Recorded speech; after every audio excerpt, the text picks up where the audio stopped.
Hello friends, आज हम लोग जानते हैं 26 नवंबर 2023 देव दिवाली पूजन की संपूर्ण विधि।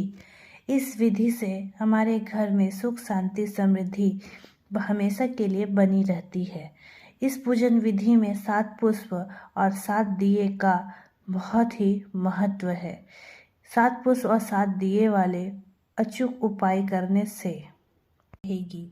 एक बार आप अगर ये उपाय कर लेते हैं तो आपको सालों भर कोई और उपाय करने की जरूरत नहीं है। आप सुख शांति व समृद्धि से परिपूर्ण रहेंगे।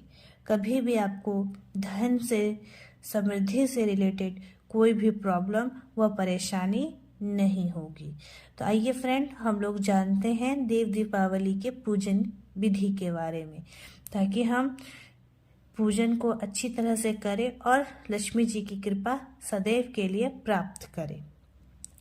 तो सबसे पहले आपको 7 फूल, चाहे वो किसी भी रंग का हो, आप एक ही रंग के 7 फूल ले सकते हैं, या एक ही पुष्प 7 आप ले सकते हैं, या सातों अलग अलग रंग के पुष्प ले सकते हैं। आपको जिस तरह सुविधा बुझाए आप उस तरह के पुष्प 7 ले लीजिए। 7 आपको दिए लेने हैं मिट्टी के, उसे घी और बाती से सजा लेना है। बस आपको ये ध्यान में रखना है कि आप जो रुई की बाती लेंगे वो लंबी होनी चाहिए, क्योंकि आप लक्ष्मी माता की पूजन करने वाले हैं। तो आप जब अपने दिए और घी की बाती से दिए को अच्छी तरह से तैयार कर लेते हैं, तो आपको उन दियों को अपने थाली में लेना है, उसमें चंदन लेना है, अरवा चावल लेना है और 7 फूल को उस थाली में रख लेना है। रखने के बाद आपके घर में जहाँ पे पानी वाला जगह हो, चाहे वो मटका हो, पीने का पानी हो, टंकी हो, जो भी आपका पानी वाला जगह है। ज़्यादातर हम लोग के घर में किचन में हम लोग पानी रखते हैं, तो ज़रूरी नहीं है कि आपको पानी के डब्बे के नीचे ही रखना है। अब किचन के ऊपर जो आपका स्लैब है, आप वहाँ पे भी ये पूजा कर सकते हैं। तो आप क्या करें, जो आपका किचन है उसका जो स्लैब है आप उसको अच्छी तरह से साफ कर ले। साफ करने के बाद वहाँ पे 7 दियों को थाली से एक एक करके नीचे रख दे। रखने के बाद 7 दियों के सामने या बगल में या दियों के पीछे एक एक करके पुष्प रख दे। पुष्प रखने के बाद आप दियों को जला दे। दियों को जलाने के बाद दिए के ऊपर अरवा चावल चंदन का टीका लगा दे। बस आपको ये ध्यान रखना है कि आपको तुरंत वो दिए नहीं उठाने हैं। दिए जब तक ठंडे ना हो जाए। ठंडे होने का क्या मतलब होता है कि जब तक दिए की बाती जो है वो स्वयं जल के पूरी तरह से बुझ ना जाए, तब तक आपको दिए वहां से उठाने नहीं है। तब तक आप जो चाहे अपना काम कर सकते हैं। जब आपके दिए ठंडे हो जाएं, तब आपने जो दिए के सामने या बगल में जो 7 फूल रखे हैं आप उसे ले लें, और उस फूल को लेके आप शिव भगवान के मंदिर जो आपके घर के आसपास हो आप वहाँ चले जाए। जाने के बाद आप उन फूलों को शिवलिंग के ऊपर चढ़ा दें। चढ़ाने के बाद आप वहाँ पे कुछ देर बैठे, अपने हाथों को जोड़े और भगवान से प्रार्थना करें।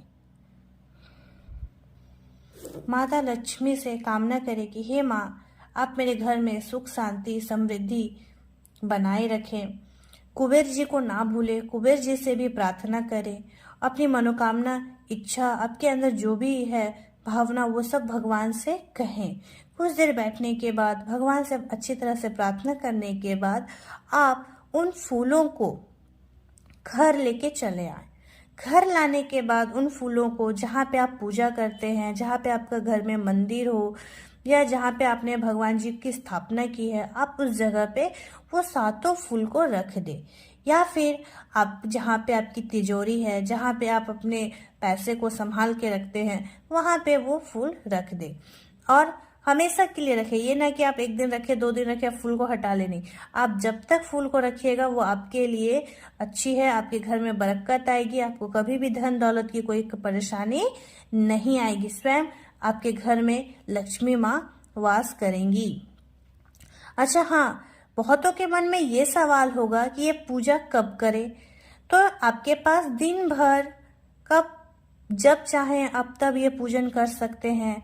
आप शाम में भी मान लीजिए आपने सुबह दिए जला दिए, दिए ठंडे हो गए हैं, आपने फूल पुष्प को उठा लिए हैं, तो जरूरी नहीं है कि आप दोपहर में चले जाएं, आप शाम में भी जा सकते हैं और शिव के मंदिर में शिव भगवान को ये अर्पित कर सकते हैं। अगर आपके घर के बगल में मंदिर ना हो या मंदिर के पट बंद हो, तो आप जो बड़े बेलपत्र के वृक्ष होते हैं, आप उनके नीचे भी जाके ये पुष्प चढ़ा सकते हैं। चाहे बेलपत्र के वृक्ष हो, बेल के वृक्ष हो या आंवला के वृक्ष हो, आप ये अपने पूजन संपन्न कर सकते हैं।